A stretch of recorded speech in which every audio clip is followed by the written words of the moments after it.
C'était présenté comme la dernière carte de Theresa May pour faire passer son accord de Brexit. 3e vote au Parlement après 2 échecs. Eh bien, c'est encore non. Bonsoir Jean-Sébastien. Bonsoir. Vous êtes notre envoyé spécial à Londres et vous avez recueilli les réactions des Britanniques. Oui, des Britanniques qui étaient massés devant le Parlement à Westminster, essentiellement des partisans du Brexit qui espéraient enfin que cette situation se débloque. Et à l'annonce du résultat, pas un bruit, pas même une rumeur. Johanna est comme assommée. Je ne sais même plus où nous en sommes. C'est très décevant. Je travaille dur pour mon pays, je suis une bonne citoyenne et mon vote est ignoré.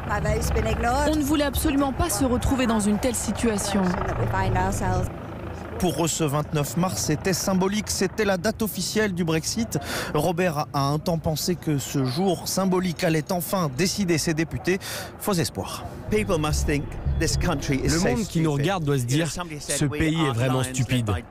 Nous sommes des lions gouvernés par des ânes. » Après ce vote, on part de l'Europe le 12 avril sans accord. Il faut des élections anticipées. Il n'y a plus que ça qui puisse honorer la parole du peuple. Comme beaucoup de militants présents, il ironise encore plus volontiers sur le prénom de sa première ministre qui, selon lui, entretient volontairement ce chaos politique. Il ne l'appelle plus Theresa, mais treason, trahison.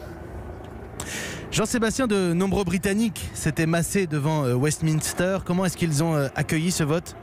Eh bien, je viens de vous le décrire. Il y avait quasiment pas de réaction, aucune réaction, comme s'ils avaient été assommés, s'ils s'étaient pris un énorme coup sur la tête. Ils se sont ensuite, ça fait un petit peu plus d'1h30 que l'annonce de ce vote a été faite. Ils se sont plus ou moins dispersés.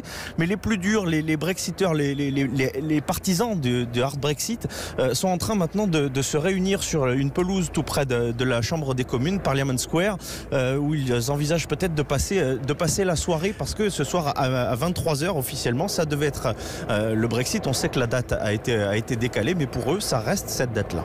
Merci mille fois Jean-Sébastien Soldaini.